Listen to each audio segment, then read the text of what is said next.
Külək layihəsi mən sizə deyim, hardan baxsanız, yəqin ki 150 min ailəni elektrik enerjisi ilə təmin edəcək böyüklükdə olan bir layihədir.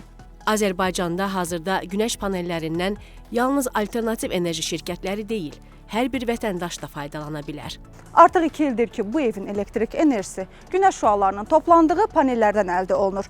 Yaşıl enerjinin bu evə hansı yenilikləri gətirdiyi isə yəqin sizin üçün də maraqlıdır. Təsəvvür edin ki, məsəl üçün ayda 50-70 manat ödəyən ailə maksimum 8-10 manat ödəməli olur. O da axşam vaxtı siz işığı nə istifadə edirsiniz? Əsas o xərc eləyir. Elektromobil olanların demək olar ki, pulsuz siz həmişə maşınınızı şarj eləyə bilirsiniz.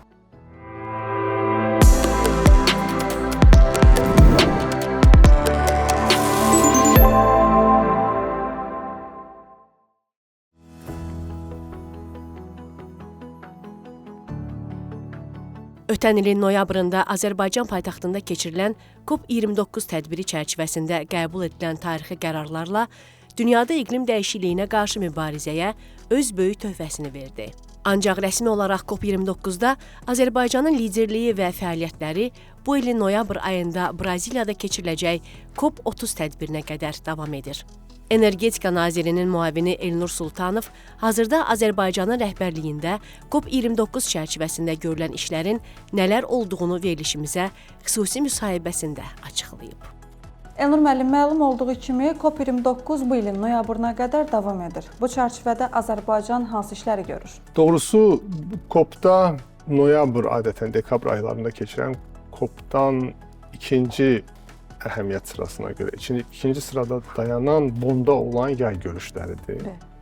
Bu subsidiary body, köməkçi qurumlar, 2 köməkçi qurumu var COP sisteminin, onların görüşləri olacaq. Əslində bu iyun ayına qədər Azərbaycanın de facto da həm de jure davam edir, həm de facto davam edir. Amma mən deyərdim ki, işin çox böyük hissəsi artıq yekunlaşdırılıb. Çünki qərar vermə artıq yekunlaşdı. COP29-da qərarlar verildi və bundan sonra da demək olar ki, de facto fəaliyyət Braziliya tərəfinə keçəcək. Ki, əslində Braziliya artıq o prosesi başladı. Bizim bundan sonraki fəaliyyətimizin əsas hissəsi COP29-da alınan qərarların implementasiyası, onun həyata keçirilməsidir. Və Azərbaycanın dövlət olaraq irsinin davamı. Yəni, qərarlar qəbul edildi, çünki o qərarlar tətbiq edildiyi ölçüdə əhəmiyyətlidir, icra edildiyi ölçüdə əhəmiyyətlidir. Bunun icrasına nail olmaq və bir mənada bizim qərarların həm faktiki mənada, həm də simvolik olaraq da davamını təmin eləmək ki, desinlər ki, aha, bir Azərbaycan var idi, orada o qərarlar verildi. 3 il sonra da, 5 il sonra da, necə deyirlər, onun əks sədası hiss olunsun, amma sırf formal mənada yox, faktik olaraq da, formal olaraq da. COP29 tədbirindən sonra Azərbaycanın yaşıl enerji siyasətinin şaxələndirilməsi üçün hansı addımlar atıldı? Adətən COP-larda belə bir məsələ var ki, siz liderlik etdiyiniz mövzuda özünüz örnək olaraq davrana bilirsinizmi? Örnək davranış sərgiləyə bilirsinizmi? Biz örnək davranış sərgilədiyimizi göstərdik yaşıl enerji koridorları ilə, yaşıl enerji zonaları ilə və bunu nəinki dediyim kimi Azərbaycanda artıq gerçəkləşməkdə olan prosesləri sürətləndirdik. Bunu necə deyirlər, əhatə dairəsini genişləndirdik başqa investorlarla. Eyni zamanda bunu bir dünya brendinə çevirməyə bacardıq. Yəni yaşıl enerji koridorları artıq bir brenddir, yaşıl enerji zonaları artıq bir brenddir və biz bunu Azərbaycanda test edərək, uğurunu göstərərək başqalarını dəvət etdik və bu necə deyirlər, dünyanın başqa yerlərində də artıq yaxşı mənada imitasiya mərcəyi halına gəlmiş oldu. Elnur Sultanovun sözlərinə görə 2025-ci il yaşıl enerji layihələrinin reallaşdırılmasında önəmli bir tarix olacaq. Socar Green şirkəti Mastar, Aquapower, BP və China Energy şirkətləri ilə birlikdə mega layihələr üzərində çalışır. Bu layihələr arasında bu il yekunlaşacaq olanlardan varmı? Hal-hazırda Aquapower tərəfindən 240 meqavatlıq bir külək layihəsi həyata keçirilir və külək layihəsi də mən sizə deyim, hardan baxsanız, yəqin ki 150 min ailəni elektrik enerjisi ilə təmin edəcək böyüklükdə olan bir layihədir. Növbəti addım bizdə mega layihə dediyimiz layihədir. Bunu Mazdar, Socar Green birgə həyata keçirir. Yenə də investisiya hesabına həyata keçirilən bir layihədir. Yəni biz burada Socar Green tamamilə iqtisadi əsaslarla qoşuldu. Yəni biz Mazdar bunu tək başına eləməyə razı idi və hazır idi. Sadəcə Azərbaycan şirkəti olaraq onlar bizim haqqımız var ki, orada Azərbaycan şirkətdə iştirak eləsin. Buna məcbur deyilik. Əgər könüllü bir şirkət varsa, Energetika Nazirliyi, hökumət buna qərar verə bilər ki, Azərbaycan şirkətdə iştirak eləsin.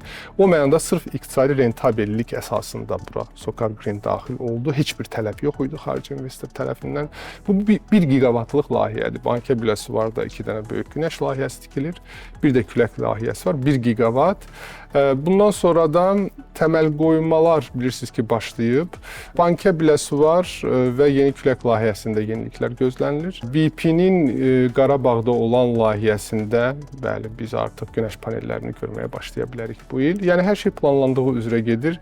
Söz verdiyimiz kimi 27-ci ildə biz 30-cu ildə 30% demişdik, amma böyük ehtimalla bu rəqəmə artıq 27-ci ildə, olmasa 28-ci ildə çatmağı hədəfləyirik. Ölkəmizdə yaşıl enerjidən istifadənin təşviq edilməsi üçün Nazirlik digər qurumlarla birgə hansı addımlar atır? Biz bilirsiniz ki, artıq aktiv istehlakçı olaraq bütün vətəndaşlarımız, bütün şirkətlərimiz, hüquqi və fiziki şəxslər artıq öz evlərində, öz şirkətlərində damüstü günəş panellərindən istifadə edə bilərlər. Bunun üçün heç bir əngəl yox. Amma eyni zamanda da bunun həyata keçirilməsində 150 kilovata qədər və artıq bunun örnəkləri görülür. Yəni tutaq ki, kəndlərimizdən birində yaşayan bir insan, hətta yüksək mərtəbəli binanın sakinləri belə o binanın üzərinə heç bir xüsusi icazə olmadan günəş panelləri qoya bilərlər və öz ehtiyaclarını qarşılamaqla bərabər artıq istehsal edilən enerjini yenidən Azərenerjiyə, Azəreşığa daha doğrusu şəbəkəyə sata bilərlər. Bu artıq qanunla və qaydalarla tənzimlənir və burada da amma Azəreşıqla çox yaxından işləmək şərtdir. Çünki dediyim kimi bütün bu günəş panellərinin şəbəkəyə qoşulması şəbəkədə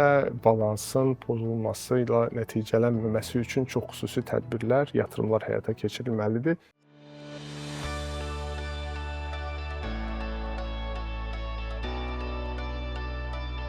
Azərbaycanda hazırda günəş panellərindən yalnız alternativ enerji şirkətləri deyil, hər bir vətəndaş da faydalana bilər.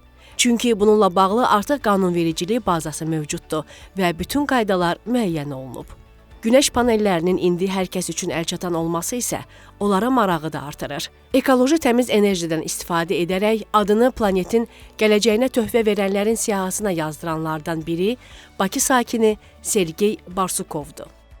Hazırda biz Sergey Barsukovun evinin tam qarşısındayıq. Artıq 2 ildir ki, bu evin elektrik enerjisi günəş şüalarının toplandığı panellərdən əldə olunur. Yaşlı enerjinin bu evə hansı yenilikləri gətirdiyi isə yəqin sizin üçün də maraqlıdır. Основная причина, по которой были установлены солнечные панели, это экономия. То есть экономия на расходах за электричество, потому что меньше сжигается топливо, и как результат меньше загрязняется природа. Necə oldu ki, evinizdə günəş panelləri qurmaq qərarına gəldiniz? Это немножко длинная история.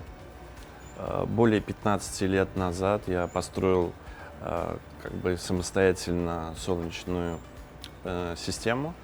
Почему самостоятельно? Потому как в то время купить было практически невозможно, поэтому пришлось собирать все вручную.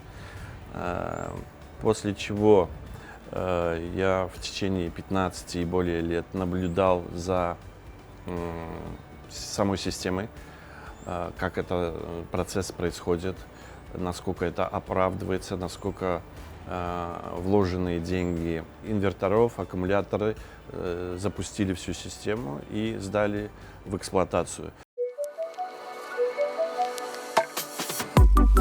Evin enerjiyə olan ehtiyacını ödəyə bilirsinizmi və ümumiyyətlə günəş panellərindən necə istifadə edirsiniz?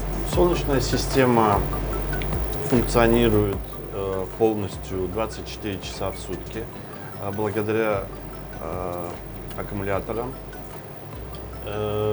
Значит, я использую все бытовые приборы, начиная от стиральной машинки, посудомоечной машины, глажка, холодильники, кондиционеры.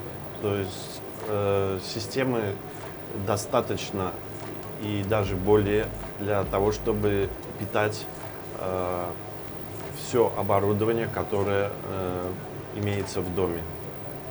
То есть никакой надобности на данный момент практически в внешнем подключении к электрической энергии на данный момент нет.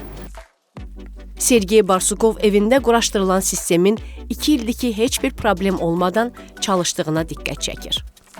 Касательно самой солнечной системы, значит, от солнечных панелей все приходит в этот щит, отсюда энергия поступает на инвертора.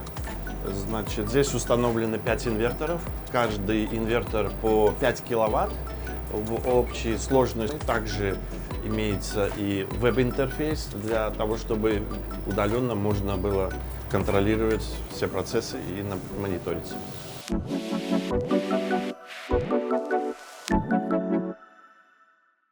Paytaxtın Xətai rayonunda yaşayan Faiq Əmirbəyov da elektrik enerjisinə olan ehtiyacını günəşdən əldə edənlərin sırasına qoşulub.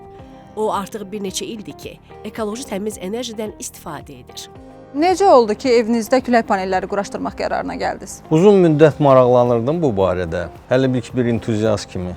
Son vaxtda bir il yarım qərara gəldim ki, çalışaq görək, alınsa, axtardıq hansı şirkət bu ilə məşğul olur. O çox vacibdir ki, peşəkərlər olsun. Evet. Tapdıq həmin şirkəti, müraciət elədim, gəlib quraşdırdılar. Həm də mən elektromobil istifadə edirəm. Həyət evidir, elektromobildir. Bunlar hamısı imkan verir, həm qənaət baxımından, həm müstəqillik baxımından. Bu işıq sistemi, günəş panelləri çox kömək olur mənə. Həqiqətən də il yarıma 1 megawattdan çox elektroenerji generasiya edib. Baxmayaraq ki, böyük sistemdir, 4.5 kilovattlıq sistemdir. Özdə son zaman qərara gəlmişəm, 6 kilovata kimi artıracam. Əlavə, orada gördüyünüz kimi panellər almışam. Artıracam 6 kilovat, bəlkə 7,5 kilovata qədər qaldıracam. Bu imkan verəcək tam dövlət xəttindən enerjiyə deməli tələb olunmayacaq. Faiq Əmirbəyov günəş panellərindən istifadənin çox asan olduğunu və bundan istifadə edən hər kəsin qazanclı çıxacağı fikrindədir. İndiyədək günəş panellərindən istifadə etməyən insanlara, vətəndaşlara nə tövsiyə edərdiniz? Həyət evlərdə qalanlara çox tövsiyə eləyərəm. Kəndicə müstəqil baxımdan çox kömək eləyir, həm də qənaət baxımdan. Təsəvvür edin ki, məsələn, ayda 50-70 manat ödəyən ailə maksimum 8-10 manat ödəməli olur. O da axşam vaxtı siz işığı nə istifadə edirsiniz, əsas o xərc eləyir. Elektromobil olanların demək olar ki, pulsuz siz həmişə maşınınızı şarj eləyə bilirsiniz. Bir 3 saat, 4 saat bu günəş panelləri istifadə eləməyə şarjı ilə 100 kilometr maşın məsafə gedə bilir. Hər tərəfdən də ailə üçün yaxşıdır. Hər evin enerji tələbatı fərqli olduğu üçün alınacaq günəş panellərinin ölçüsü və funksiyaları da buna uyğun olmalıdır. Günəş panellərinin satışı ilə məşğul olan Erkin Quliyev bildirir ki, vətəndaşlar bu texniki vasitələri almazdan qabaq nə qədər enerjiyə ehtiyac duyduqlarını öncədən müəyyən etməlidirlər. Ancaq nəzərə alınacaq başqa məqamlar da var. Erkin bəy, günəş panelləri almaq istəyərkən hansı göstəricilərə diqqət edilməlidir daha çox?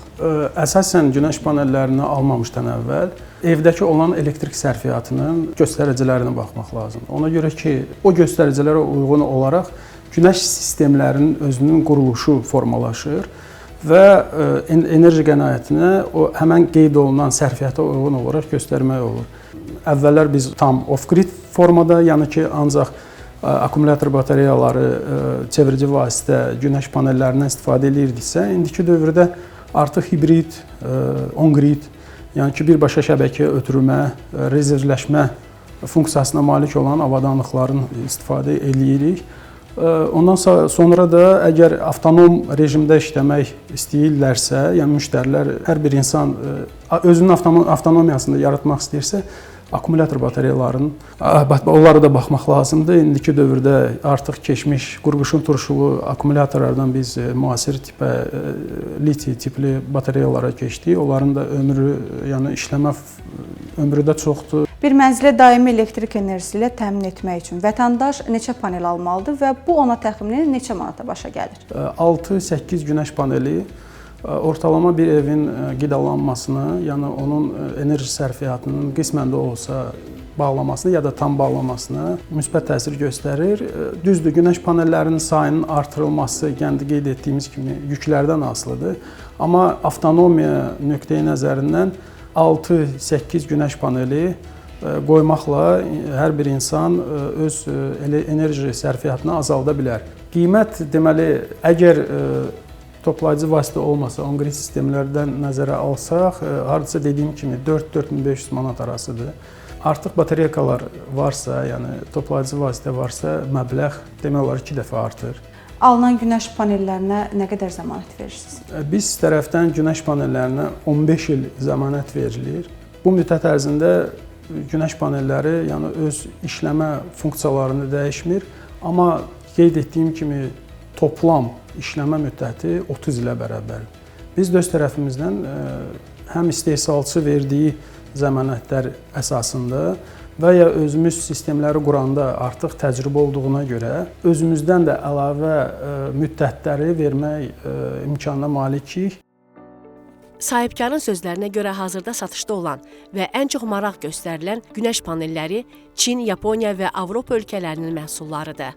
Hesablamalara görə, orta hesabla şəxsi istifadə üçün günəş panelləri alanlar xərclədikləri vəsaiti 4-5 il ərzində geri qaytara bilirlər. Bu müddətdən sonra isə panellərin istehsal etdiyi enerji onu əldə edənlərə ancaq qazanc gətirir.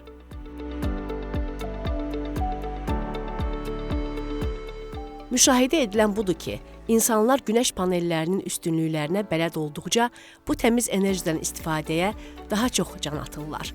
Yaşıl enerji istehsalçısı olmaq isə həm maddi, həm də mənəvi qazanc gətirir.